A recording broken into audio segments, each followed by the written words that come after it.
নমস্কার বন্ধুরা।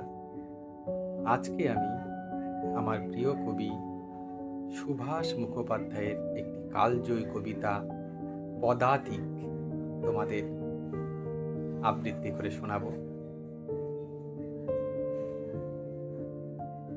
এই কালজয়ী কবিতাটা বাংলা কবিতার ইতিহাসে এক নতুন ধারার সূচনা করেছিল।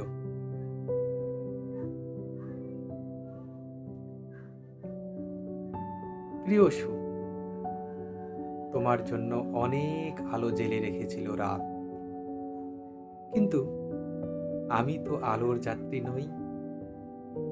আমি চলি অন্ধকারে ভাঙা চোরা পথে। আমার পায়ে ধুলোর দাগ, হাতে শিকলের ক্ষত, চোখে ক্লান্তির চেয়েও বড় এক বিপ্লবের আগুন। আমি দেখেছি ক্ষুধার মিছিলে কিভাবে মরে যায় মানুষের হাসি, কিভাবে ফুটপাতে শুয়ে থাকা শিশুটির স্বপ্ন জমে বরফ হয়ে যায়।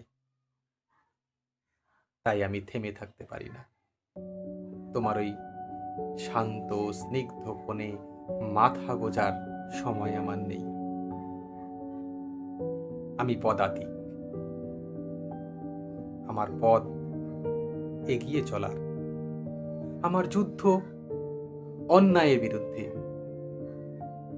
আমার হাঁটা শেষ হবে সেদিন, যেদিন এই পৃথিবীর প্রতিটি মানুষের মুখে ফুটে উঠবে এক চিলতে স্বাধীন হাসি। ততদিন তুমি ভালো থেকো, অপেক্ষা করো না আমার। যদি পারি,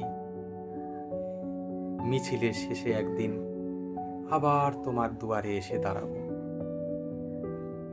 নমস্কার।